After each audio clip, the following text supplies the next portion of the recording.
Bien, hermanos, bienvenidos. Espero que me puedan escuchar. Mi voz es un poquito baja, ¿verdad? Vamos a iniciar desde el principio con una oración. Vamos a orar por las cosas que nos competen, nuestras responsabilidades espirituales, nuestra salud, todo lo que tiene que ver con el reino. Vamos a orar.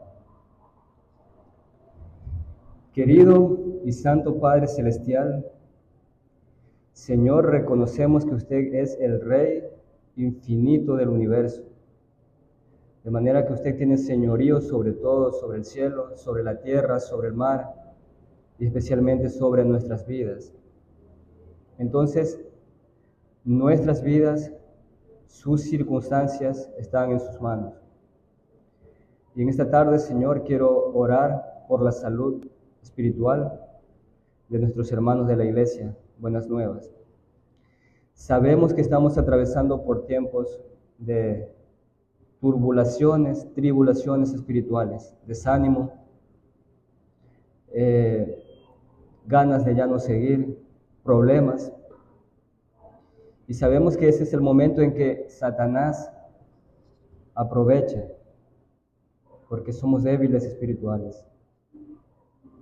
Y por eso, Señor, queremos rogar por su Espíritu Santo, animándonos, ayudándonos a perseverar cada día en la fe, aunque no es fácil, pero sabemos también que esa es su voluntad.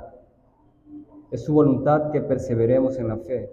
Y por eso queremos pedir salud espiritual para seguir en el camino que usted nos ha encomendado. Asimismo, Señor, quiero rogar infinitamente por la salud física de los hermanos de esta iglesia. Sabemos y conocemos que hay hermanos enfermos, hermanos y hermanas enfermos. Señor, usted tiene el control de nuestros cuerpos, usted conoce nuestros cuerpos. Y por causa del pecado nos enfermamos, Señor. Es la maldición de Adán y aún la llevamos en nuestro cuerpo. Aunque tenemos la salvación asegurada 100%, pero aún batallamos con los rasgos del viejo hombre, las enfermedades, el pecado. Y Señor, ayúdenos a hacer latente el consuelo de saber que nuestra cabeza está en el cielo y que el dolor de su cuerpo también le duele, que nuestros dolores también duelen a nuestra cabeza. Ayúdanos a aferrarnos a esa verdad, porque Cristo sufre lo que sufrimos, porque somos su esposa, su cuerpo. Y eso también nos consuela, Señor, al saber que en un momento Él quitará toda lágrima, todo sufrimiento y todo padecimiento de nuestro cuerpo. Ayúdanos a perseverar hasta ese día, Señor, en que podamos mirar cara a cara a nuestro Rey y cara a cara a nuestros hermanos redimidos allá en el cielo, Señor, sin dolor, un nuevo mundo, nueva esperanza. Mientras tanto, Señor, reconocemos que necesitamos de ti abundantemente, necesitamos de fe, necesitamos de fuerza en nuestro cuerpo. Y por eso rogamos, Señor, que nos ayude. Ayúdenos, Señor, para poder estar aquí siempre, hasta el día en que usted nos diga, es momento que vengas a mi presencia. Bendiga a cada hermano y a cada hermana en esta iglesia con su salud. Y también, Señor, muy especialmente quiero pedir por un avivamiento en Buenas Nuevas. Que cambies nuestros corazones, que cada uno pueda ver nuestra propia miseria y nuestra necesidad de Cristo. Padre Celestial, bendiga este tiempo y ayúdeme, porque no soy muy bueno para hablar. Ayúdeme, Señor, y ayude a esta congregación a entenderme. En el nombre de Cristo, amén. Muy bien, hermanos, hoy vamos a continuar con la tercera parte del tema sobre la ley de Dios, ¿verdad? La tercera parte, ya hemos estudiado dos partes sobre este capítulo 19. Ya hemos estudiado de cómo Dios en el inicio hizo un pacto con Adán, un pacto que se denomina el pacto de las obras, un pacto de obras con maldición por obediencia y bendición por obediencia, ¿verdad? Y también sabemos que Adán fracasó en ese pacto y que al transcurrir el tiempo, andando el tiempo, ese pacto tomó forma de 10 mandamientos, o lo que nosotros conocemos como la ley moral. De manera que el mandamiento que recibió Adán, nosotros lo recibimos también como un decálogo, que significa 10 leyes morales. Entonces, hemos estudiado ese punto sobre la ley moral. Y por último, estudiamos por medio del hermano Ernesto que este pueblo fue regido por 3 tipos de leyes, el pueblo de Israel, ¿verdad? Dios formó un pueblo, otorgó esta ley en el monte Sinaí y que este pueblo fue regido por medio de 3 tipos de leyes que se pueden diferenciar entre leyes que eran civiles, leyes ceremoniales y leyes morales. Creo que todos conocemos la función de cada uno aquí, ¿verdad? Hermano Yandri, ¿cuál era la función de las leyes civiles? Las leyes civiles, la función era que el pueblo tenía sus reglamentos, cómo debían comportarse el uno al otro, más o menos como las leyes del gobierno. Ok, muy bien. Hermana Bielka, ¿cuál era la función de las leyes ceremoniales?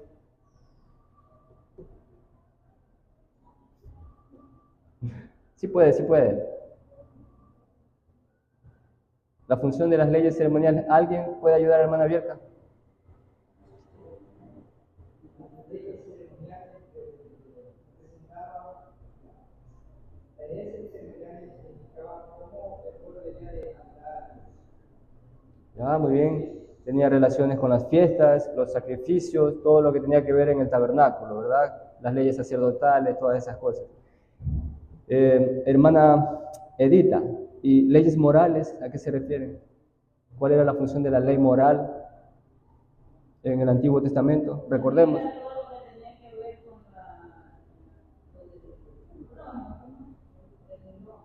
Sí, muy bien, ¿ya? Muy bien, entonces ese era el pueblo regido originalmente por estas 3 leyes, ¿verdad? Las leyes civiles, las leyes ceremoniales y la ley moral. Ahora bien, el testimonio de las Escrituras, el testimonio de la Biblia, nos dice que muchas de estas leyes quedaron abrogadas o eliminadas para siempre, quedaron obsoletas, creo que es la palabra más correcta, quedaron abrogadas para siempre. ¿Por qué? Quedaron abrogadas, ¿por qué? Por la perfecta obra que realizó Cristo. Algunas de estas leyes quedaron obsoletas por lo que hizo Cristo en la cruz, ¿verdad? Pero sin embargo, también es cierto que esta verdad sobre las leyes, que de estas leyes abrogadas, puede ser muy mal interpretada al punto de que puede haber dos consecuencias que se pueden determinar como, uno, el no entender correctamente qué es la ley, y en sí las leyes que fueron abrogadas puede llevarnos al legalismo, ¿verdad? Puede llevarnos al extremo, un extremo es el legalismo, y segundo, podría llevarnos al antinominianismo. Se dice antinomismo, pero yo me gusta decir antinominianismo, que en pocas palabras se puede resumir como negligencia. ¿Alguien sabe qué es negligencia?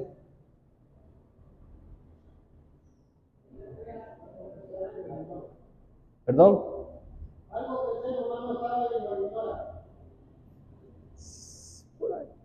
Por un lado, son dos extremos, ¿verdad?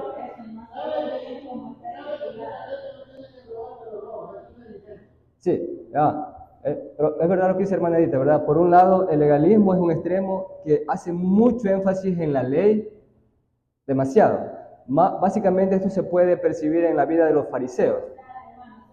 Sabe lo que tiene que hacer, pero no lo hace. Eso, muy bien, ya. Eso es negligencia, cuando entiendes tu deber, pero decides ignorarlo. Ya. Más después, quizás, ya, cuando tenga el ánimo. Entonces, pero el punto, hermanos, es que en ambos casos traen graves consecuencias para una iglesia. Y cuando nosotros pensamos en la ley, porque estamos en el tema de la ley, tenemos que tener cuidado con estos dos extremos, el legalismo y por otro lado el antinomismo o antinominianismo, como me gusta llamarlo.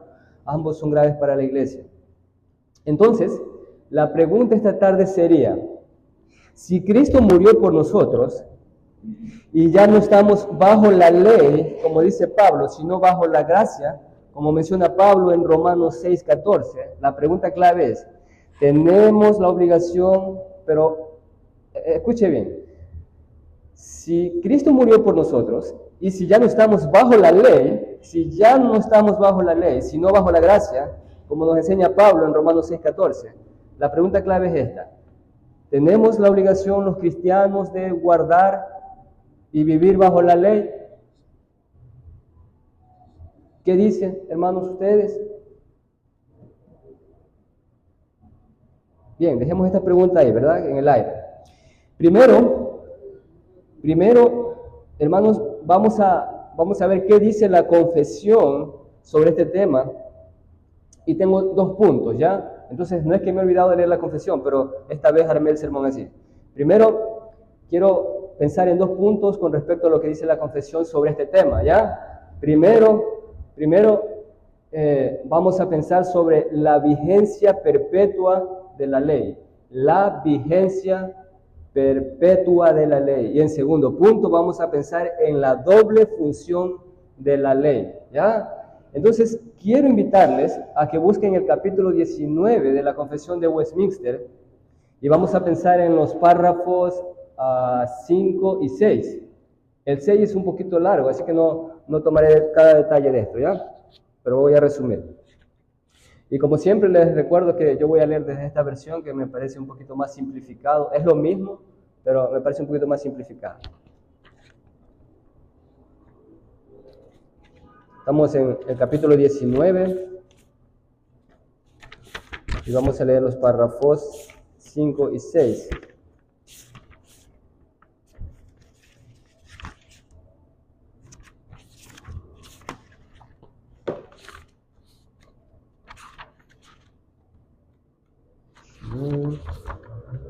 Ok, aquí tengo.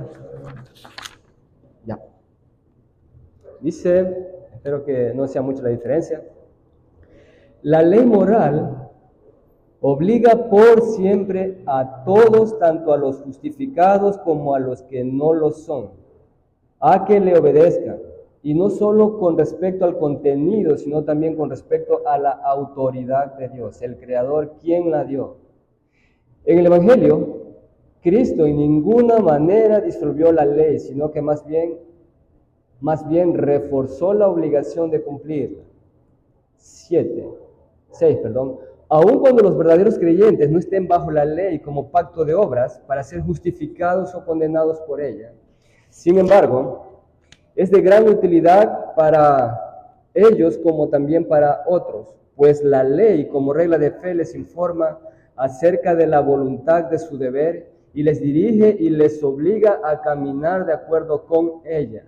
Les muestra también las contaminaciones pecaminosas de su naturaleza, de todo corazones y de su vida, de sus corazones y de sus vidas. De manera que examinándose mediante la ley, lleguen a una más completa convicción de humillación por su pecado y al aborrecimiento de sí mismo, junto con una visión más clara de la necesidad que tienen de Cristo y de la perfección de su obediencia.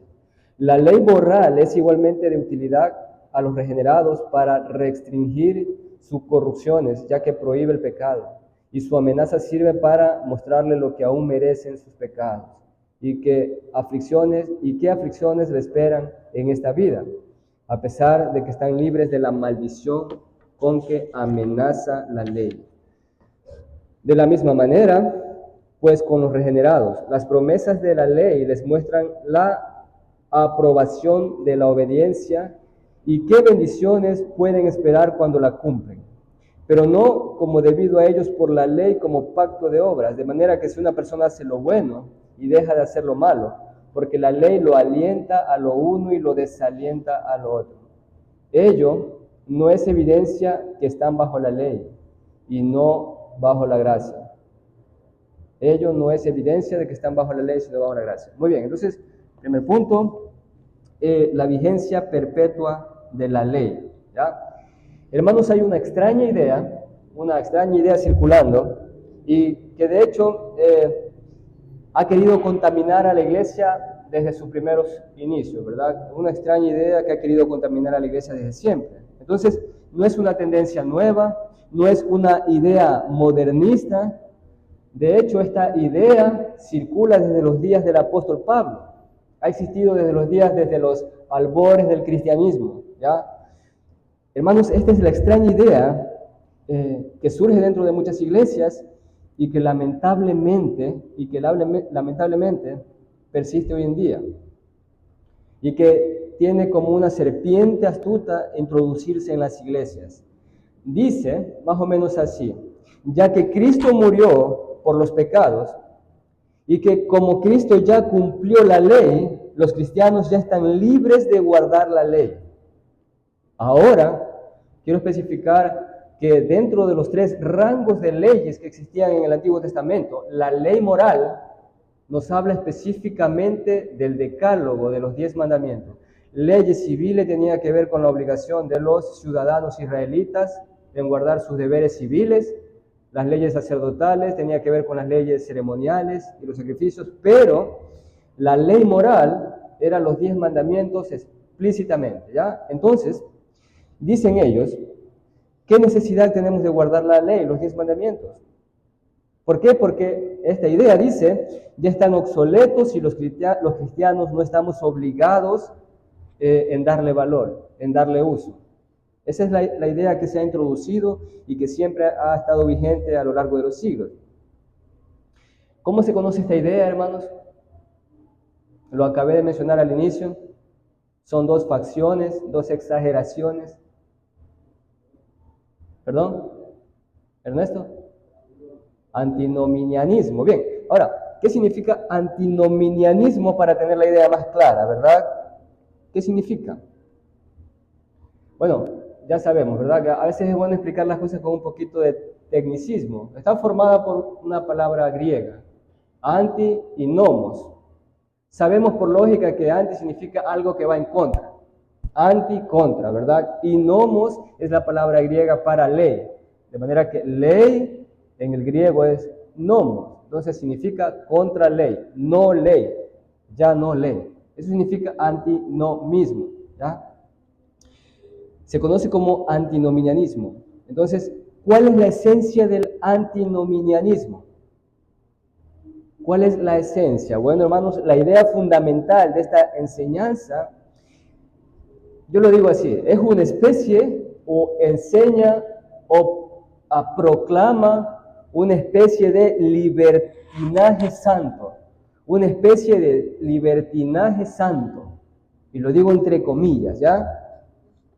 Que en pocas palabras dice que, bueno, escuchen, porque es extraordinario. Dice que se puede ser cristiano, que una persona puede tener el estándar de cristiano, puede tener la forma de cristiano, pero aún así se puede vivir sin responsabilidades morales. ¿Ya? Puedo decir soy cristiano y al mismo tiempo puedo sustentar que puedo vivir sin responsabilidades morales. O, dicho de otra manera, puedo ser cristiano o puedo vivir sin un código absoluto de conducta. Un código absoluto de conducta. ¿Qué es lo único que nos puede ofrecer un código de conducta absoluto? ¿Qué es? ¿Qué es ese código? ¿A qué código me refiero? ¿Ya?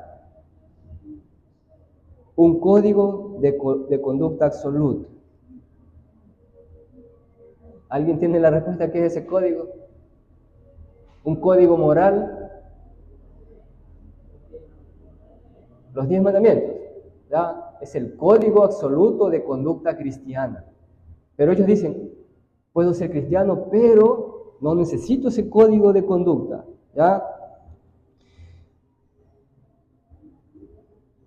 Entonces, hermanos, esta idea dice, estoy salvo, ahora soy libre para hacer lo que quiera, porque Cristo pagó mis pecados. Y ustedes saben, hermanos, que esto es una distorsión doctrinal. ¿Ya? Y tristemente, hermanos, créanme, muchas iglesias viven bajo este régimen. Y lamentablemente, quizás aún nosotros, sin saberlo, estamos practicando este tipo de cosas. Piénsenlo muy bien. Quizás nosotros mismos, como reformados, proclamando ser reformados 100%, pero quizás en la práctica estamos viviendo un antinomianismo inconsciente. Quizás es verdad que estamos en la iglesia los domingos, pero quizás solo somos cristianos cuando estamos en la iglesia. Espero que no sea así, hermanos. Por eso digo quizás. Es algo que Dios tiene que examinar en nosotros. Pero, hermanos, esto enseña el antinomianismo, ¿ya? Ahora, hermanos, ya no estoy bajo la ley, sino bajo la gracia. Entonces, ¿dónde tiene origen este problema? Este problema, hermanos, o esta enseñanza tiene su origen en una mala interpretación de lo que el Señor Jesucristo hizo en la cruz. Entonces, muchas personas pensaban y todavía hoy piensan que el propósito de Cristo era quitar la ley para siempre. Entonces, Cristo vino al mundo para quitar la ley, los efectos de la ley.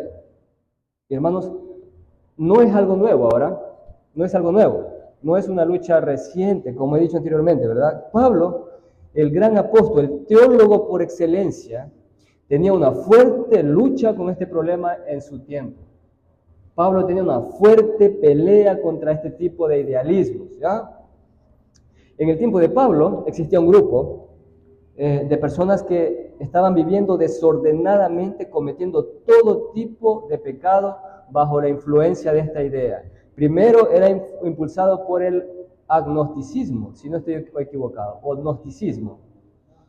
Gnosticismo, ¿verdad? Es la idea de que el cuerpo, la materia es mala y que por eso podemos hacer lo que sea con nuestro cuerpo, cometer cualquier tipo de pecado, porque al final es el espíritu lo que valía. Esta idea se infiltró en la iglesia y se convirtió en forma de antinomismo.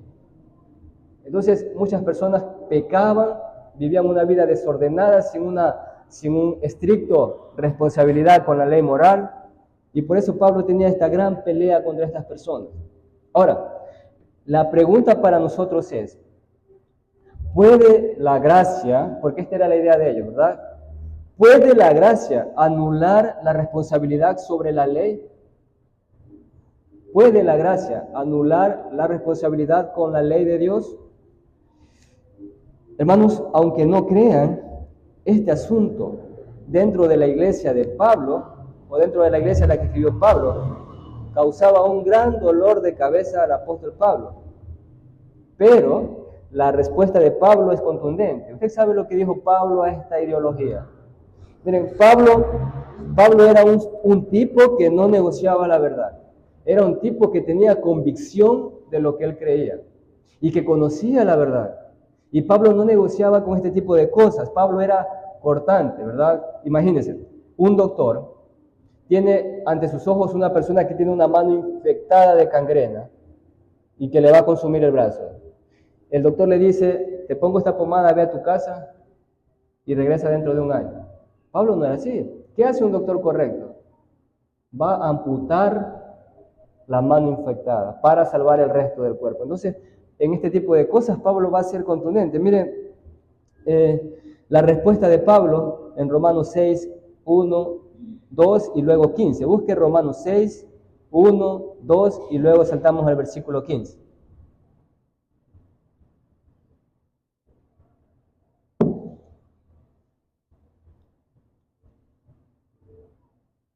Romanos capítulo 6, versículo 2 y luego de ahí saltamos al versículo 15.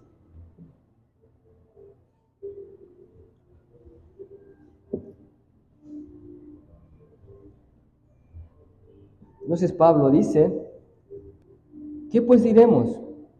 ¿Perseveraremos en el pecado para que la gracia abunde? Esto es negar la ley. Y Pablo dice, sin negociar, sin dar mucho chance, de ninguna manera. De ninguna manera. Ahora tenemos que entender lo que significa de ninguna.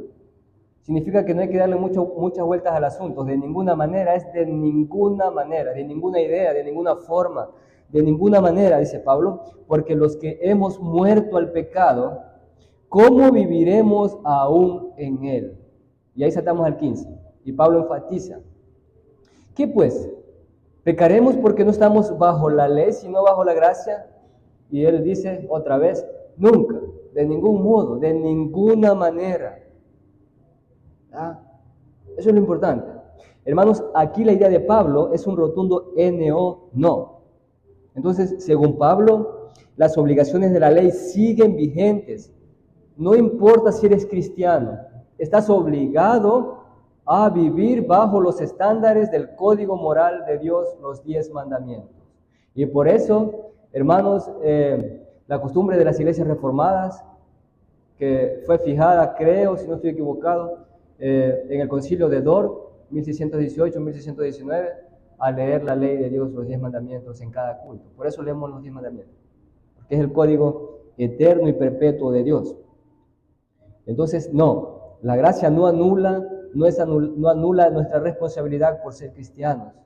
Entonces, de manera, hermanos, que aunque ya no estamos bajo la condenación de la ley, sí estamos obligados, y eso es importante, a conformar nuestras vidas a esta santa ley.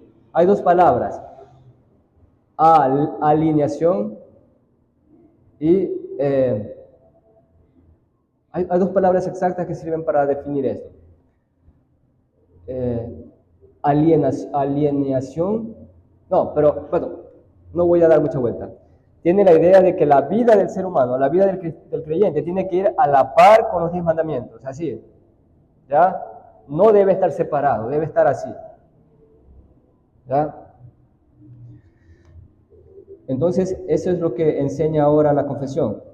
Entonces, hermanos, esta no solo es la idea de la confesión, sino que esta enseñanza encuentra sus raíces en la misma palabra de Cristo. Tengo algunos versículos para probar esto. Mire, busque Juan 14, versículo 16.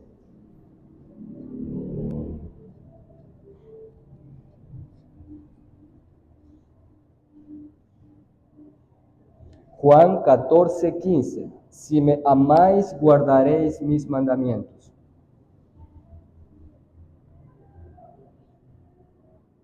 Ahí tenemos la palabra de Cristo, ¿verdad? Juan 14, 6. Él dice muy seguro, si me aman, ustedes guardarán mis mandamientos. ¿A qué mandamientos se refiere? A la ley, ¿ya? A la ley que toma la forma de sus enseñanzas. De manera, hermanos, que aquí el Señor nos muestra que hay una relación inseparable entre la adoración y la obediencia. Hay una ley inseparable entre la adoración y la obediencia. Entonces, ¿qué es la adoración, hermanos? La adoración es lo que ofrecemos a Dios. Y la obediencia es lo que está ligado a nuestra conducta. Nosotros podemos venir los domingos, cantar, pero ese tipo de adoración debe estar combinado con nuestra conducta moral fuera de la iglesia. Entonces, si me aman, si me adoran, la consecuencia visible es que ustedes van a guardar mis mandamientos. Si me amáis, guardarás mis mandamientos. Entonces, hermanos, ¿cuál es la mejor evidencia de que amamos al Señor? ¿Cuál es la mejor evidencia? Guardar sus mandamientos, vivir según sus mandamientos, eso es todo. Entonces, eso es lo que dice Santiago, ¿verdad? Creo, no solo de palabras, no solo oidores, sino también hacedores de la palabra, hacedores de la palabra, no solo de palabras, sino también de hechos. Y vivir según la ley, hermanos, ¿qué es vivir según la ley? Vivir según la ley es vivir santamente en este mundo, conforme a la esencia de los 10 mandamientos. Vivir santamente conforme a la ley de Dios, primero para con Dios, obedecer su ley y luego obedecer su ley para con el prójimo. Y Jesucristo dice, ese es el resumen de la ley. Amarás a Dios con todo tu corazón, con toda tu mente y con toda tu fuerza. Y el segundo es igual. Amarás a tu prójimo. De eso depende toda la ley y los profetas. ¿Ya? Toda la ley y los profetas. Otro versículo clave, hermanos, para los antinominianos, que dicen que Jesús ya no vino a abrogar la ley. Busque Mateo 5, 17 y 18.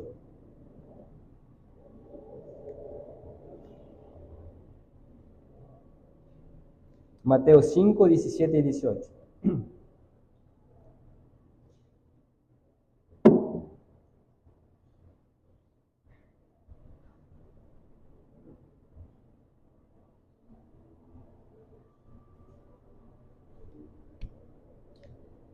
Mateo 5, versículos 17 y 18.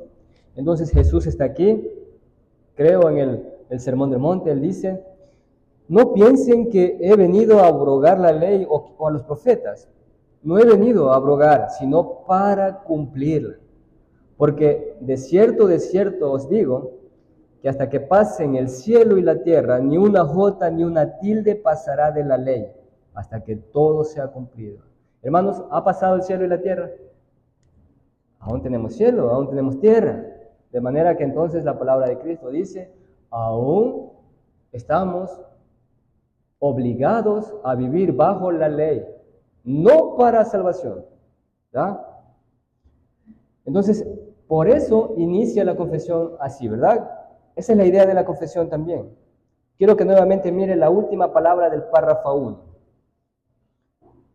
Entonces, la confesión no son ideas basadas en filosofía, sino que se someten a las Escrituras. Casi las últimas palabras del párrafo 1. Dice: Cristo en ninguna manera disolvió esta ley, sino más bien reforzó la obligación de cumplirla. ¿Ya? Los fariseos pensaban: este hombre viene a distorsionar la ley, pero Cristo no vino a distorsionar la ley. ¿Ya? Cristo vino a dar el verdadero sentido de la ley, no a la interpretación de los fariseos, porque era una interpretación que había caído en el extremo que mencionamos. ¿A qué se refiere cuando digo al legalismo? ¿Ah? Pero Cristo dice: así no es, sino así el cumplimiento de la ley. Vine a cumplirla. Entonces, ahora en esta época, muchas iglesias y muchos pastores han desfigurado la idea de la ley y han desfigurado la idea de Pablo. En Romanos 6:15, que hemos leído, hermanos, Pablo no está hablando ironías. Escuche, Pablo no está hablando ironías. Verdaderamente los cristianos ya no están bajo la ley. Pablo no está diciendo ironías. Realmente Pablo está enseñando la verdad. El cristiano ya no está bajo el régimen de la ley, sino bajo la gracia. Pablo no está diciendo eso como una contradicción. Pablo está enfatizando, ¿ya? No estamos bajo la ley, sino bajo la gracia. Pero hermanos, ¿cuál es la diferencia? ¿Cuál es la diferencia en estas palabras de Pablo? Porque hay ideas distorsionadas y esta es una de ellas. Ya no estamos bajo la ley, que dice Pablo, con la idea de los antinominianos. ¿Cuál es la diferencia? Porque parece que estuvieran de acuerdo, ¿verdad? Hermano Yandri, ¿cuál es la diferencia entre la idea antinominiana y la idea de Pablo? Pablo dice: en verdad no estamos bajo la ley. Y los antinominianos casi dicen algo similar. Los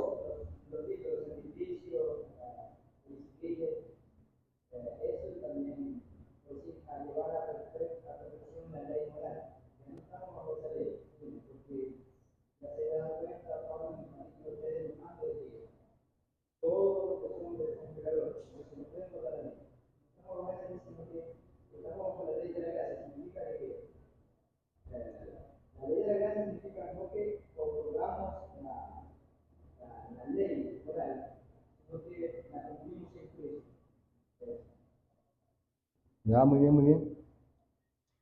Bien, básicamente es lo mismo que dice Yandri, ¿verdad? Antes de Cristo, antes de ser salvos por gracia mediante la fe, sí estábamos bajo la ley.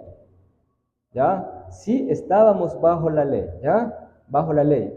Y hermanos, eso significaba, como dice el hermano Yandri, estar bajo las exigencias del pacto, pero no del pacto de gracia. Estábamos bajo las exigencias de un pacto de obras que obligaba a cada ser humano a guardar la ley para salvación excelente y perfectamente. Hermana Edita estaba obligada a guardar cada una de las letras de los 10 mandamientos. Yo estaba obligado a guardar cada una de las letras de los 10 mandamientos a la perfección. Era el estándar que exigía Dios. Eso es estar bajo la ley, bajo el pacto de obras. Pero el problema con eso, y creo que eso define la grandeza de Cristo, es que era imposible por la naturaleza en que vivimos, porque la naturaleza en que existimos está opuesta a la ley. Nuestra naturaleza se opone a la ley, están en contra.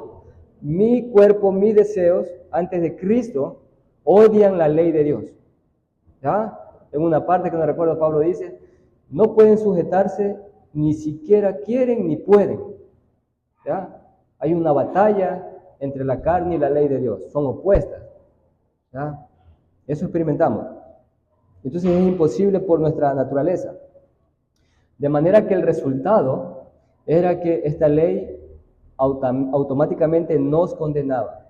Por eso ni el niño más bonito que nace ahora en este segundo está absuelto de pecado, es culpable. Esa es la verdad. Nacemos bajo la condenación de la ley, ¿ya? Porque ella nos condenaba. Pero, hermanos, esto no significa que la ley es mala. No significa que la ley es mala, hermanos. No significa que tenemos que ver los 10 mandamientos como algo negativo. La ley no es mala, no significa que la ley es algo negativo. Sino, hermanos, la ley expone o exponía nuestros pecados como un espejo expone nuestros defectos. ¿Ya? La ley nos condenaba porque mostraba lo que éramos y nos dejaba culpable ante Dios. ¿Ya? Entonces, bajo este régimen, todo hombre que nace está bajo la ley, condenado a cumplir perfectamente una ley que no podemos cumplir. Ahora bien, hermanos, Cristo vino a quitarla. Cristo no vino a quitarla, sino a... Escúchenme porque quiero que entiendan, quiero explicarlo bien. Cristo no vino a quitar la ley. Esto es lo que no han entendido los antinomianos. Dicen Cristo vino a quitar la ley. Cristo no vino a quitar la ley. Cristo vino a quitar los cargos que se levantaban en contra de nosotros por quebrantar la ley. Escúchenme muy bien. Cristo no vino a quitar la ley, sino a quitar los cargos que se levantaban en contra de nosotros por quebrantar esa ley. Son dos cosas diferentes. De manera que si hermana Mónica es justificada por Dios, el currículum de nuestra hermana Mónica ante el tribunal celestial está en blanco. Ni un solo pecado. Porque eso fue lo que vino Cristo a quitar. Los cargos que en contra de nosotros se levantaban. No la ley, pero la ley sigue vigente. Ahora, hermana Mónica tiene la libertad proveída por el Espíritu Santo para vivir conforme a esa ley.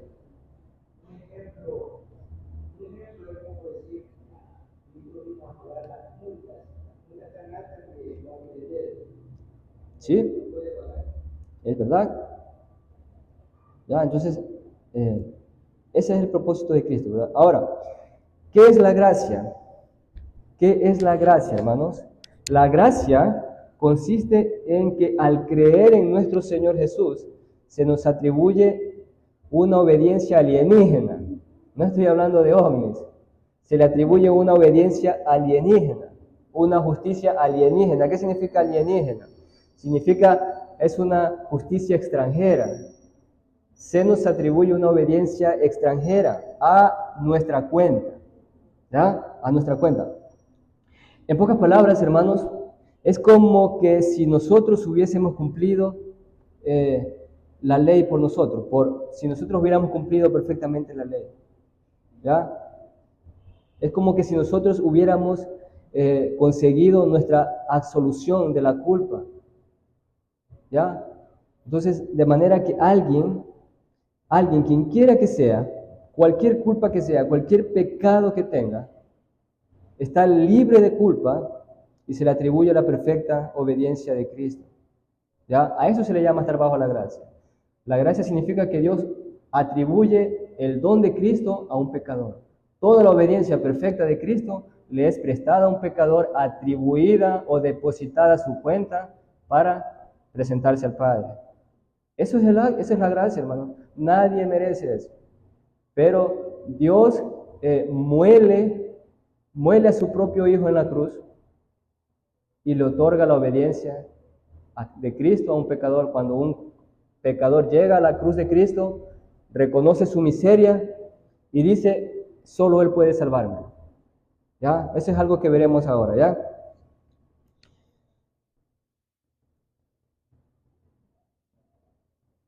Entonces Cristo vino a quitar los cargos que se levantaban en contra de nosotros. Y eso hizo, hermanos.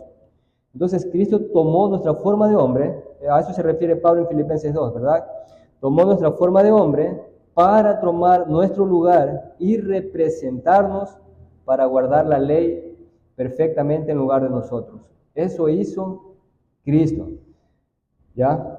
Pero, hermanos, estar bajo la gracia no significa que tengamos que guardar la ley. Escuche, parece una contradicción.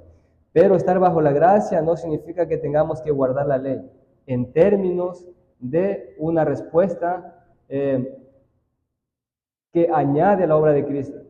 No, ¿ya? No significa eso.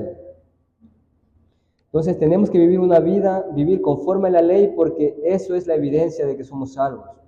Entonces, no para ser salvos, sino porque somos salvos. Tenemos que guardar la ley no para ser salvos, sino porque somos salvos. ¿Quién comprende esto, hermano? ¿Entiende lo que quiero decir? Hermana Gemma, ¿usted entiende lo que quiero decir? Que tenemos que guardar la ley no para ser salvos, sino porque somos salvos.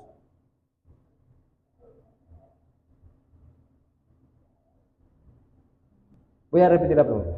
Tenemos que guardar la ley no para ser salvos, sino porque ya somos salvos. ¿Ah? Quizás hermana Bielka puede ayudar a hermana Gemma.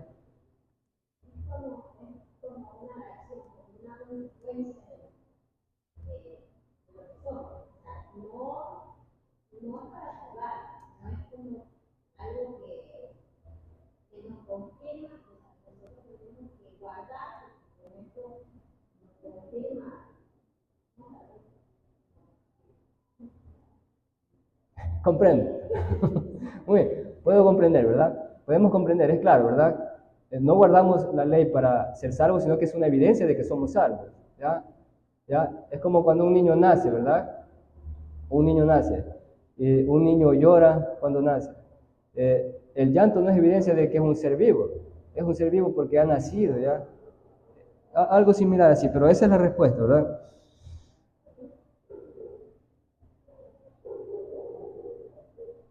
¿Ya? Y hermanos, ¿cuál es la diferencia, hermanos? ¿Cuál es la diferencia en estas dos concepciones, verdad? En una, hermanos, estar bajo la gracia no significa que no tengamos que guardar, como he dicho, sino que tenemos que vivir conforme a la ley porque es una evidencia de que somos salvos, sino porque somos salvos, y escuchen muy bien, somos salvos, ¿verdad? Pero ahora esa dependencia de nuestra salvación se enfoca en Cristo. Eso marca la diferencia con el pacto de gracias y el pacto de obra. Nuestra obediencia se fundamenta en lo que Cristo hizo. Esa es la gran diferencia, ¿ya? Nuestra seguridad de salvación se fundamenta en lo que Cristo hizo. Ahora dependemos ya no de nuestras obras, sino en la obediencia perpetua de Cristo, ¿ya? En cambio, alguien que todavía no ha creído en Cristo, una persona que aún es inconversa y que está bajo la obligación de guardar la ley, bajo la pena de maldición o bajo la promesa para ser salvo, depende de sí mismo. Escúcheme muy bien, alguien que está no convertido y que está bajo obligación de guardar la ley, tristemente depende de sí mismo. Tristemente depende de sí mismo. ¿Ah? Eso es terrible, hermanos, porque eso también llama a los cristianos a una obligación. Porque allá afuera hay muchas personas que están aún bajo el régimen del pacto de obra y que están dependiendo de sí mismos para la salvación. Están escalando la escalera de su propio ego para llegar a la salvación. Entonces, tenemos que enseñar que bajo ese régimen solo hay llamas esperando, así como el cuadro que está allá. Hay unos que están bajo la ley y otros bajo la gracia. ¿Ya? Esa es la verdad.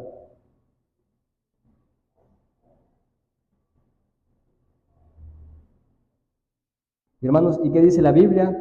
Dice Pablo que por la ley ningún ser humano será justificado. Y por eso la confesión, hermanos, dice que tanto los justificados como los no justificados están obligados a guardar. Entonces espero comprendan esa diferencia, hermanos. Estamos ambos grupos, los no convertidos y los convertidos, ambos estamos obligados a guardar la ley, pero con consecuencias diferentes. Eso tenemos que comprender. Entonces, hermanos, de manera que en armonía con lo que dice la confesión, la ley es perpetua. La ley moral es eterna porque refleja quién es Dios y cómo Él quiere que nosotros seamos. ¿Ya? Entonces, ¿y cómo quiere que el Señor seamos? ¿Cómo es la mayor forma de saber cómo quiere que el Señor seamos? La respuesta es muy simple.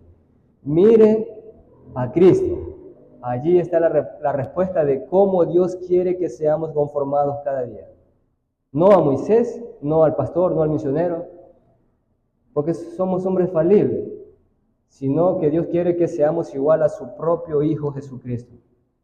Y hermanos, quizás el tiempo, aún tenemos unos minutos, quiero terminar brevemente con el segundo punto. Ahora vamos a pensar en la doble función de la ley. Quiero leer con ustedes el párrafo 6. ¿Ya? Aunque ya hemos leído el párrafo 6, pero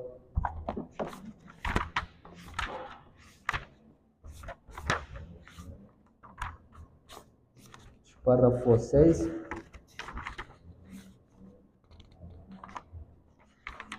es un poco largo. Quiero leer los primeros 4 párrafos. Dice, aun cuando los verdaderos creyentes no están bajo la ley, como hemos dicho, como pacto de obras para ser justificados o condenados por ella. Sin embargo, escuche,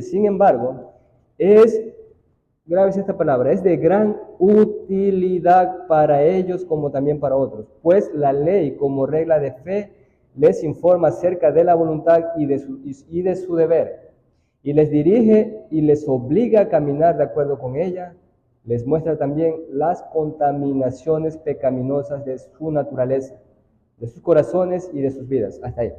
¿Ya? Hermanos, dos funciones de la ley. Dos funciones de la ley. Primero, la primera causa de la ley es exponer las debilidades de los seres humanos, de los creyentes. Primera función, exponer nuestras debilidades. Al principio de la confesión ratifica, y lo hemos dicho, que la ley ya no sirve como medio de justificación o condenación. Estamos de acuerdo en eso, para los que ya han sido salvos, pero en la confesión luego introduce la palabra sin embargo. ¿Ya? ¿Y qué dice a consecuencia? Dice que esta ley es de gran utilidad. ¿Ya? Y él dice, primero nos muestra nuestras contaminaciones pecaminosas. Y hermanos, eso es lo que el catecismo Heidelberg le llama la miseria. ¿Ya? ¿Qué es esta miseria? ¿Ya? La miseria, hermanos, primero es el estado caídos en que nacimos y también los restos del viejo hombre que aún preservan nuestra naturaleza redimida y que aún batalla con nosotros hasta la muerte. Esa es la miseria. ¿Ya? Nuestra debilidad, aún después de ser redimidos, es nuestra miseria. Entonces, hermanos, el mismo apóstol Pablo cuenta su experiencia en la famosa frase de Romanos 7, 18, 24. Voy a leer. Escuchen, hermanos, porque aquí estamos leyendo y escuchando las palabras de un hombre impresionantemente santo.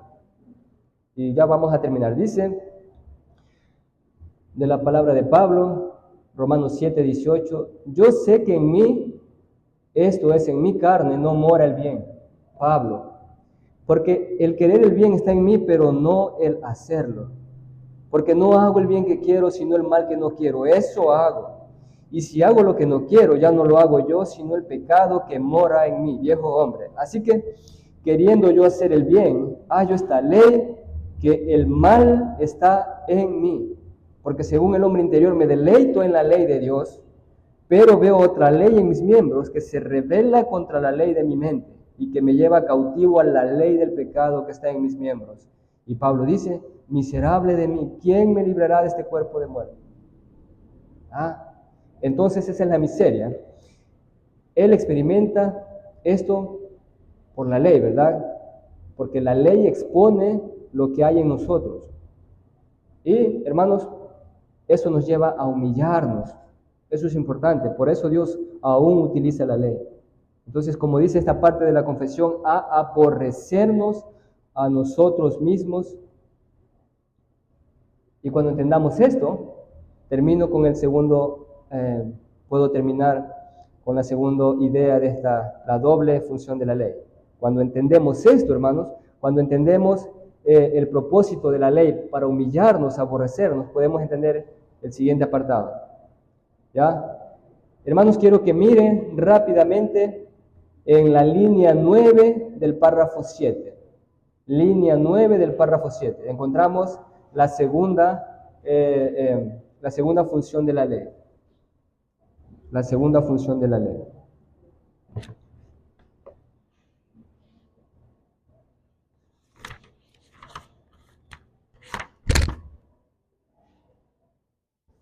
Ya, después del aborrecimiento del mismo, ahí sigue.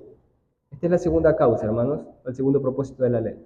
Junto con una visión más clara de la necesidad que tienen de Cristo y de la perfección de su obediencia. ¿Qué quiere decir esto, hermano? ¿Qué quiere decir?